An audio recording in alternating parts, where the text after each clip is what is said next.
Keep your autistic kid at home. We don't want him scaring guests, my mom texted. My sister replied, lol, true. So I gave them something else to worry about, losing the wedding venue, their money, and every ounce of fake dignity they had left. Hey Reddit, it's been a while. I never thought I'd end up posting here, but the last year flipped my life upside down. Family drama, betrayal, and one brutal wake-up call that changed everything. I'm not here to vent or play victim, just to share how walking away from the wrong people can sometimes be the only way to protect the right ones.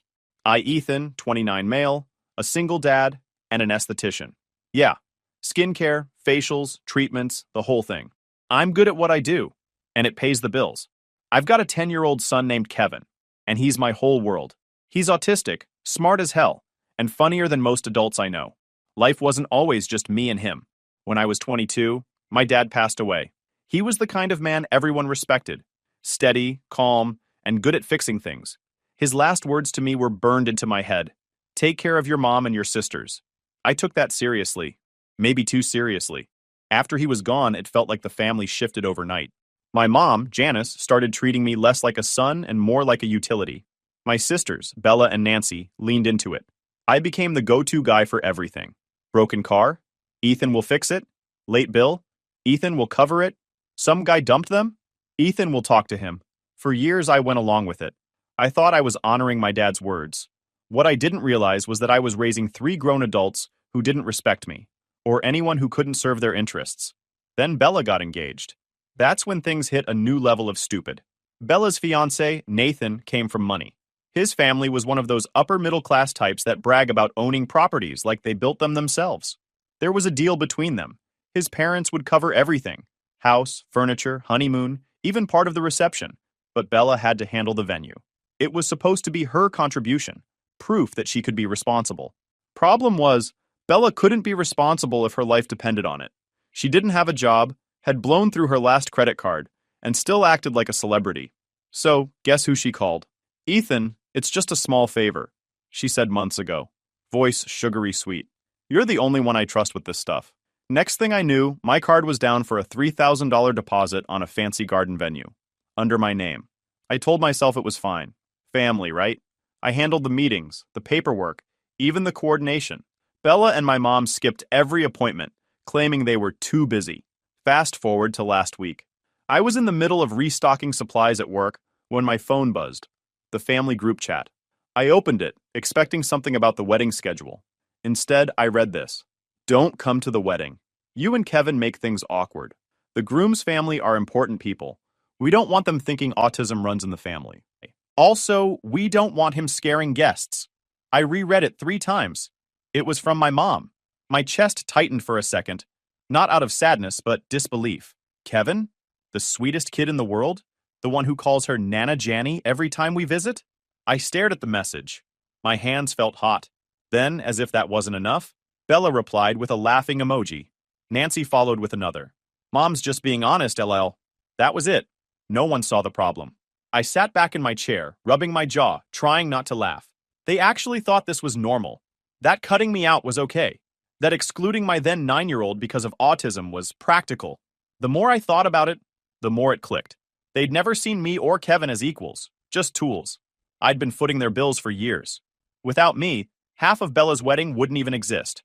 So, I decided to reply.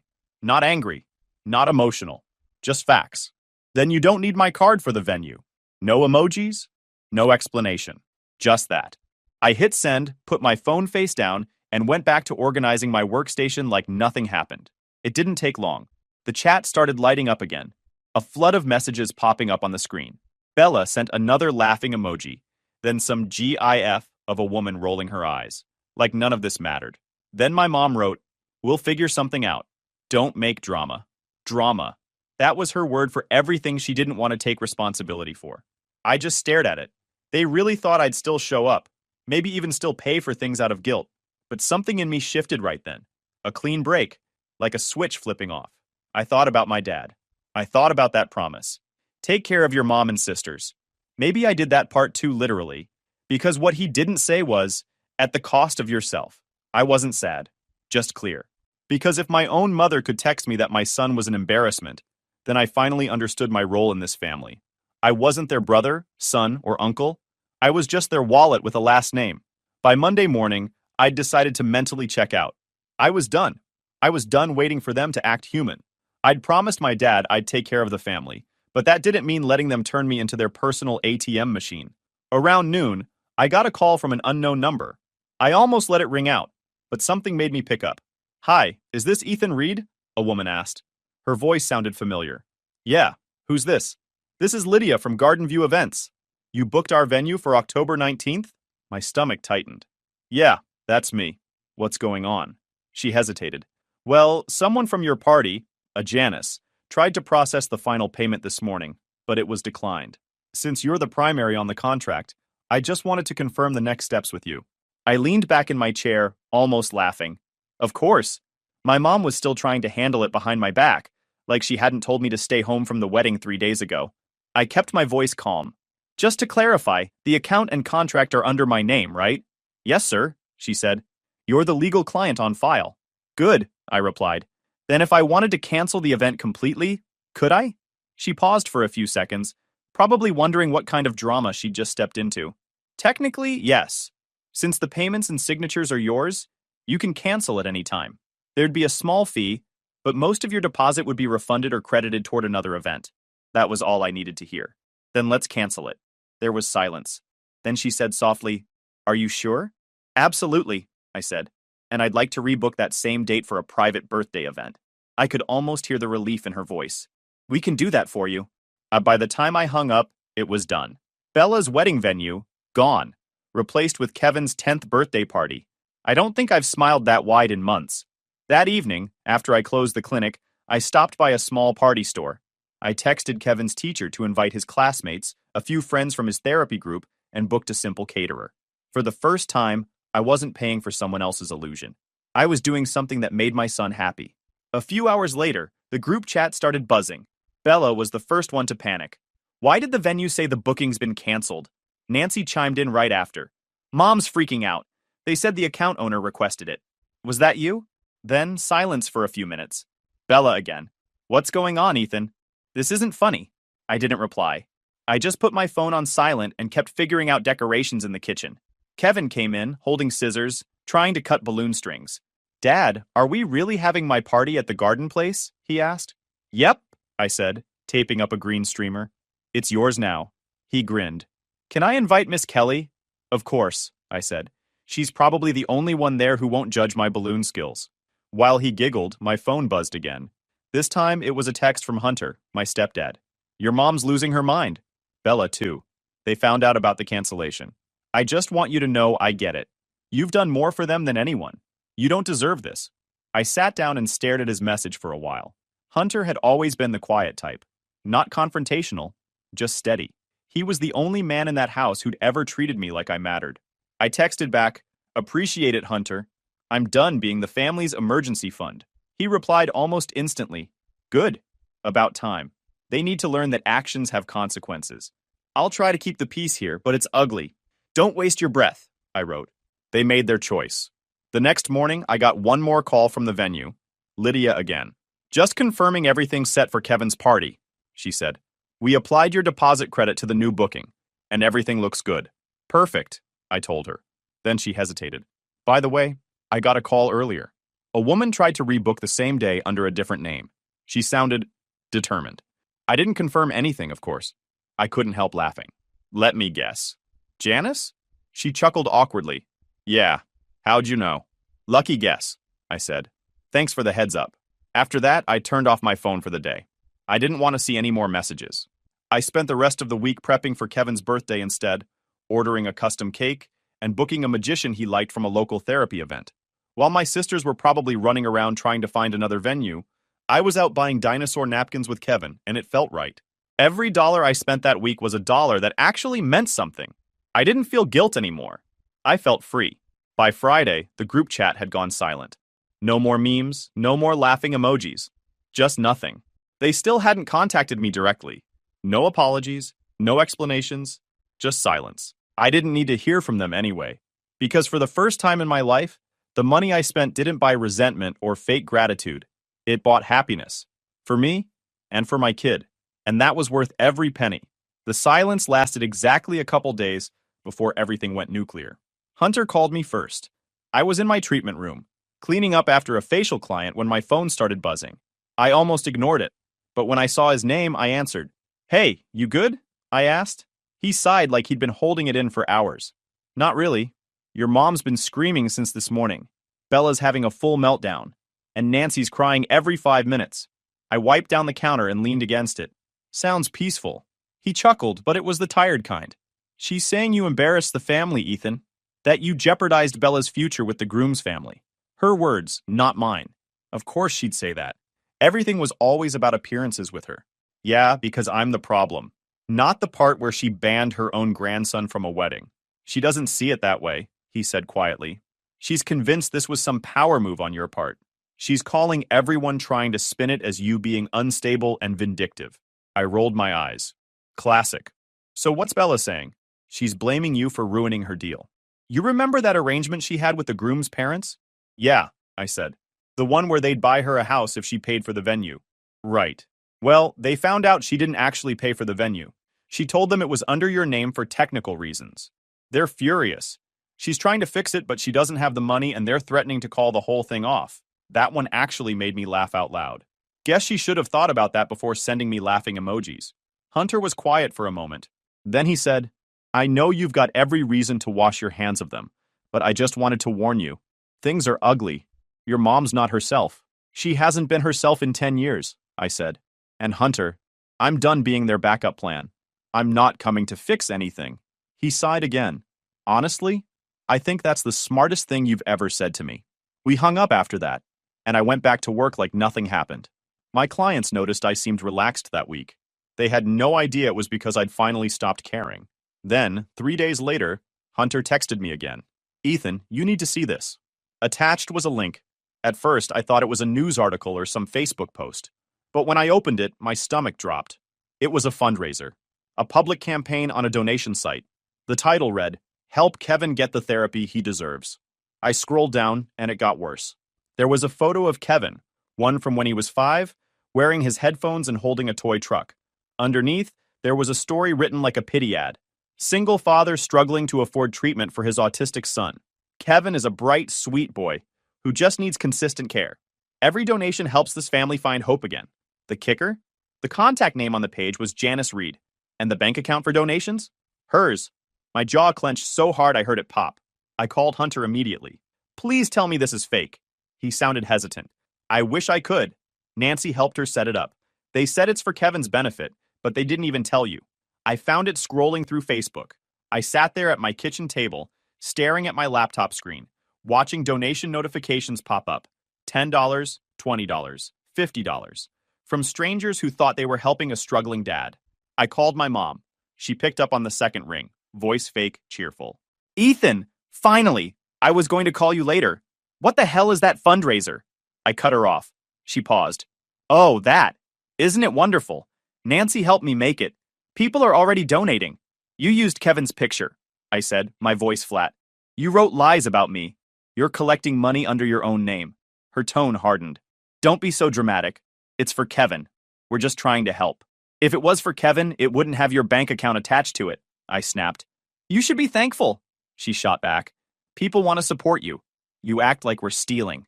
I laughed, but it came out sharp. You're not helping him. You're using him. Just like you've been using me since Dad died. There was silence on the other end. Then she muttered, You're being ungrateful again. Before I could say more, another voice came in. Hunter's. Janice, stop. You've gone too far. She gasped. Hunter, don't start. No, he said firmly. You don't get to exploit your grandson for cash because your daughter can't fund her own wedding. This isn't helping. It's disgusting. My mom yelled something about doing it for family, but Hunter didn't let her finish. You're doing it for control, he said. You always are. I hung up before I said something I'd regret. My hands were shaking, but not from anger, from clarity. That night, I contacted the fundraiser site, reported it for fraud, sent proof that I was Kevin's father and that Janice had no legal guardianship or authorization. They took it down within hours. I didn't message her again. I didn't warn her. I didn't even tell her what I'd done. Instead, I posted a short message on my own page. If you saw a fundraiser about my son, it's been removed. Kevin is fine. We don't need donations. We just need boundaries. Then I blocked Janice and Nancy everywhere. Phone, socials, email, all of it. Hunter texted later that night. You did the right thing. I told her if she ever tries something like that again, I'm leaving. I replied, you're a better man than she deserves. His response took a few minutes, but when it came, it hit me harder than I expected. Maybe. But you're the only one in this family who still has integrity. Don't lose it trying to fix people who enjoy breaking you. I didn't sleep much that night. I didn't need to. Because for the first time, I didn't feel like a bad son or a guilty brother. I just felt done. The next morning, I woke up earlier than usual. I opened my laptop, not to check work emails, but to start cleaning up the digital mess my family had built around me for years. First thing to go was the family phone plan. For years, I'd been paying for 4 lines, mine, my mom's phone, and both my sister's phones. Every month, I justified it by telling myself they needed it, that it was temporary. But temporary turned into years. I logged into the account, removed their numbers, and scheduled the service to terminate at the end of the week. There was a short grace period. Everything would shut off by Friday. The confirmation email popped up with a simple line, "Plan updated successfully." It felt like freedom. Next, I canceled the car rentals under my name. Nancy had been driving one of them for months, a short-term rental that turned into a full-time vehicle. She was supposed to transfer it to her name back in March. Never did. I called the company and told them to remove my payment information immediately. They said they'd contact the driver for return or repossession. Then I pulled up my banking app. There were auto payments for streaming services, insurance, even a random joint grocery fund that somehow only funded my mom's weekly shopping. All of it got canceled, one by one. I was cutting cords, and with every click, my shoulders felt lighter. Around noon, my phone rang. Nancy. I knew that ringtone anywhere. I considered ignoring it, but I picked up. Curiosity more than compassion. Ethan, her voice was shaky. The car company called me. They said they're taking the car. You can't just do that. I can, I said calmly. It's under my name, and I'm not paying for it anymore. But I need it for work, she snapped. You work part-time at a boutique 15 minutes from Mom's house, I said. You can walk or get a bus pass like everyone else. She started crying, the dramatic kind, loud, uneven breaths. You're punishing me for what Mom said. I didn't mean to. I cut her off. You laughed, Nancy. You laughed when Mom said my son was an embarrassment. You can cry all you want, but this isn't punishment. It's correction. You wanted independence. Now you've got it. She went quiet for a second, then hung up without another word. By evening, I'd gotten a few more texts from her, long paragraphs about how families shouldn't turn on each other, and Dad would be disappointed. I didn't reply. She'd never met my dad as a grown man. She had no idea what kind of standards he had. That night, Hunter called. His voice was tired but not angry, more like a man holding a sinking ship together. Ethan, it's getting bad here, he said. Bella's calling every banquet hall in the city.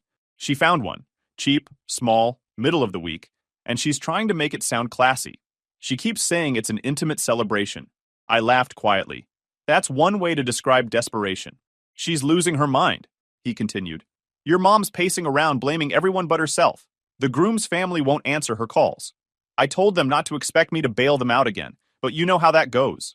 I leaned back in my chair. Let me guess. You did anyway? He hesitated. I took out a small loan, $15,000. I know it's stupid, but I can't stand watching them self-destruct. It barely covered the new hall and a few deposits, he added. Most of the other vendors still went unpaid. I rubbed my face. Hunter, they've been self-destructing since Dad died. You're just paying for the fireworks. He sighed. I know, I just can't let things end like this. I thought if I could help them patch this up, maybe they'd learn something. They won't, I said. But I get it. You've got a good heart. Before we hung up, I told him to meet me the next morning for coffee. I had something for him. We met at a small diner near my shop. He looked exhausted, dark circles under his eyes, hands rough from work. I slid an envelope across the table. What's this? He asked. $2,000, I said. Take it. I know you took that loan trying to help them. Don't give it to them. Use it for yourself. He stared at the envelope for a long second, like he didn't believe me. Ethan, you don't have to. I know I don't, I said.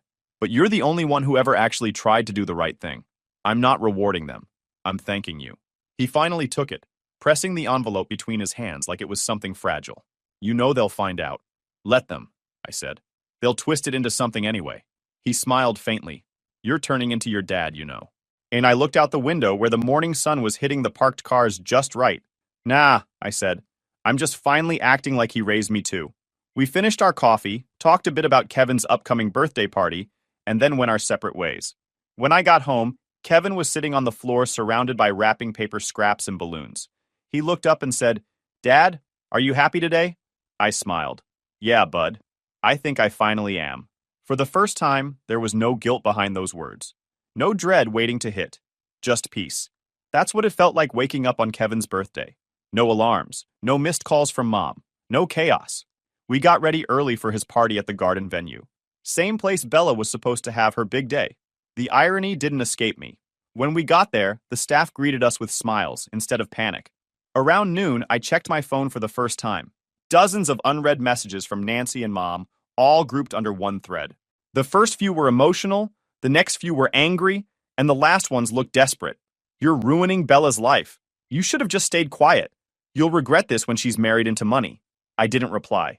Instead, I took a video of Kevin laughing as the magician pulled a coin from behind his ear. That was the only moment I cared about. By 5, the party was wrapping up. The kids were tired, parents were chatting, and Kevin was sitting on a bench eating his second slice of cake, face smeared with frosting. It was perfect. Then my phone buzzed. "Hunter, it's starting. I'll keep you updated."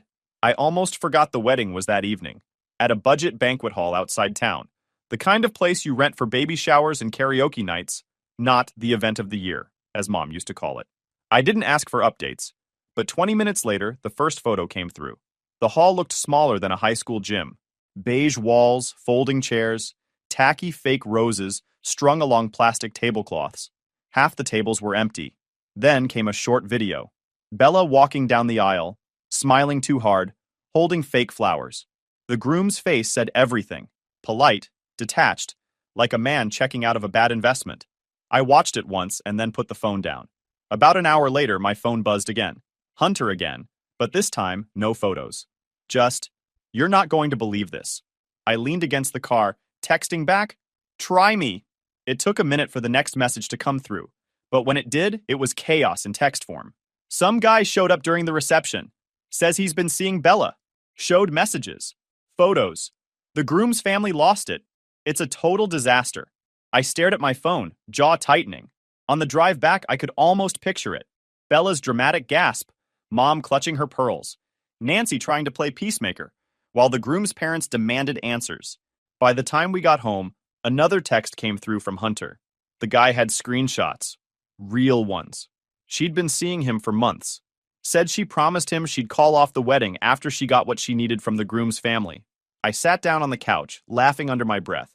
"Unbelievable," I muttered. Hunter followed up with another message. The groom's family called her a liar. They demanded every dollar back. House deposit, honeymoon fund, everything. They're done. I leaned back, staring at the ceiling.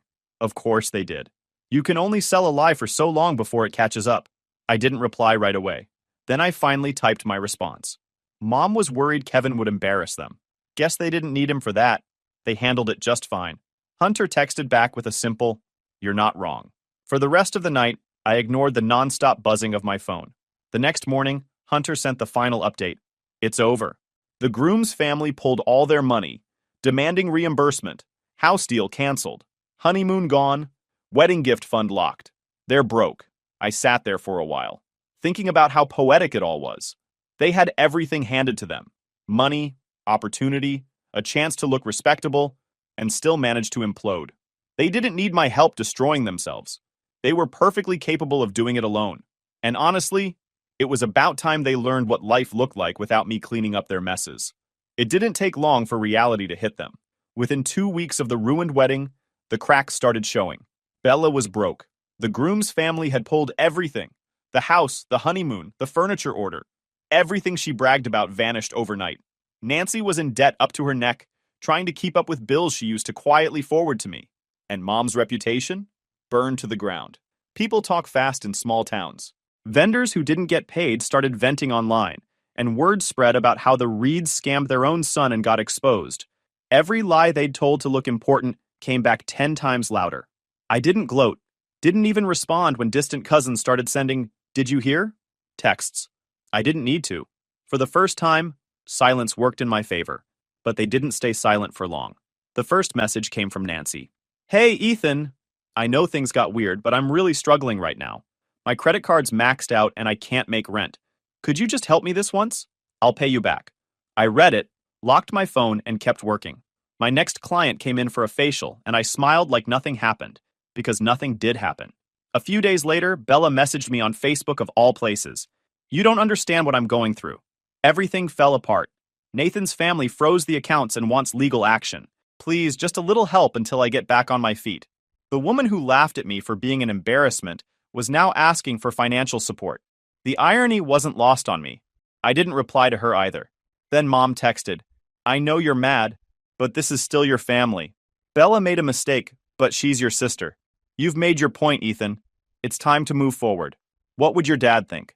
I sat on that text for a while. Then I typed back, I didn't cut anyone off.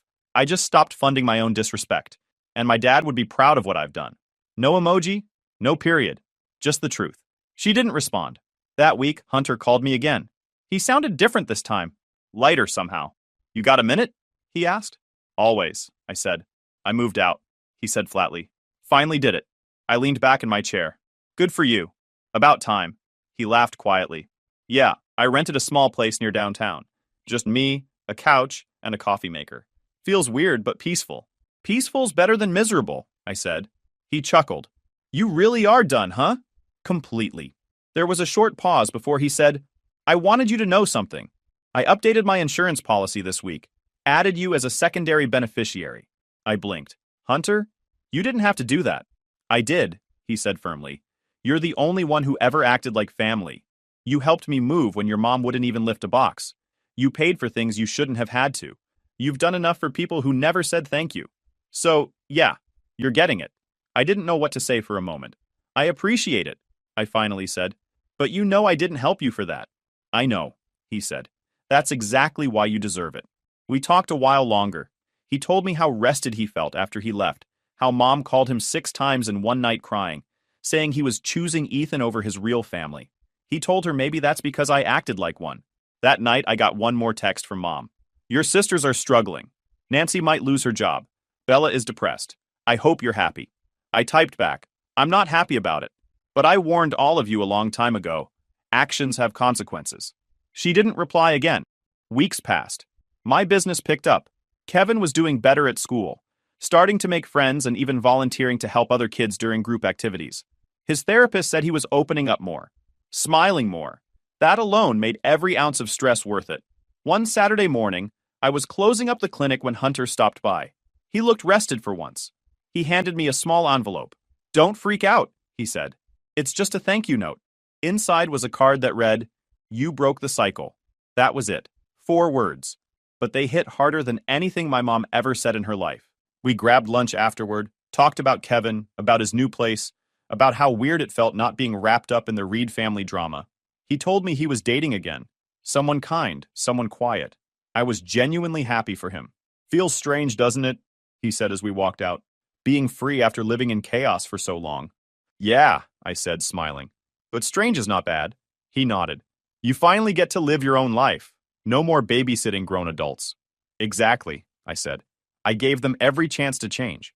They didn't want to. Now they get to live with it. He smiled. That's fair. They wanted independence. Now they've got it.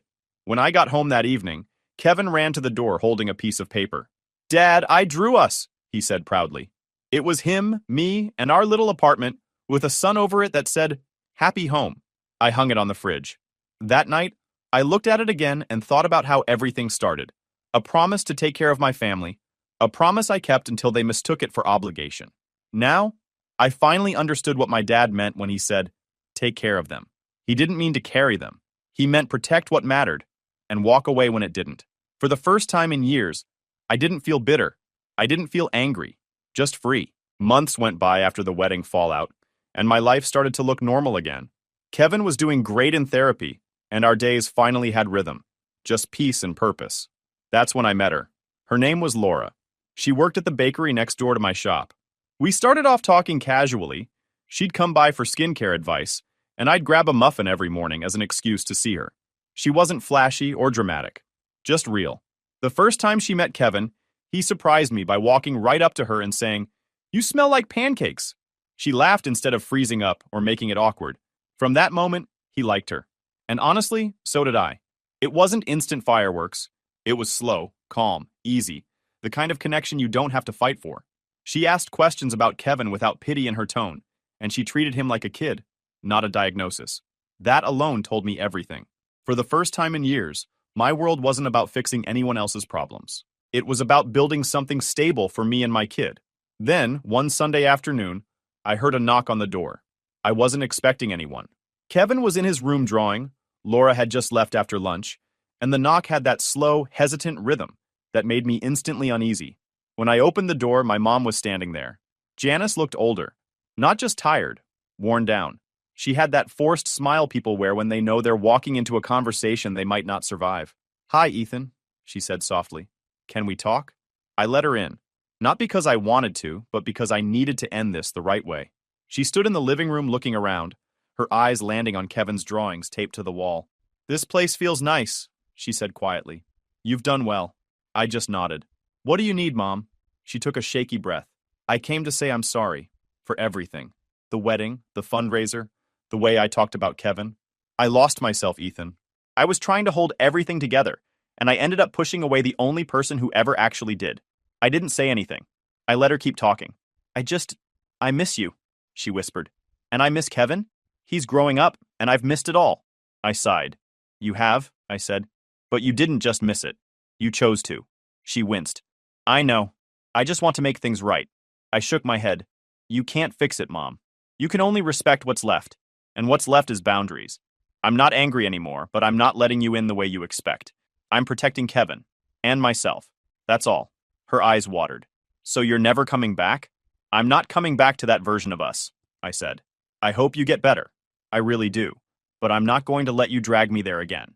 She nodded slowly, like she knew that was the only answer she'd get. She looked around one last time, at the photos, the drawings, the quiet space she'd never managed to create in her own house. Then she said softly, "You turned out more like your father than I ever realized."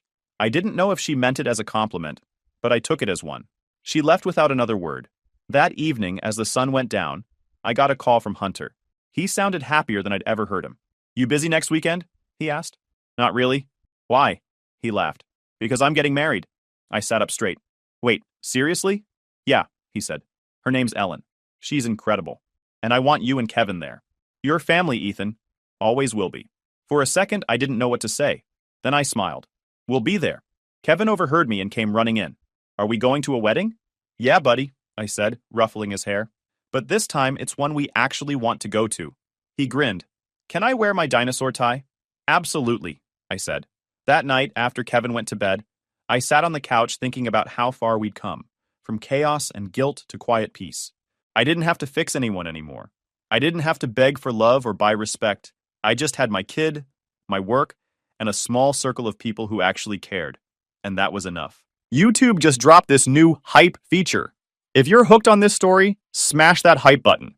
It tells YouTube this video deserves to blow up, and it keeps even crazier stories coming your way.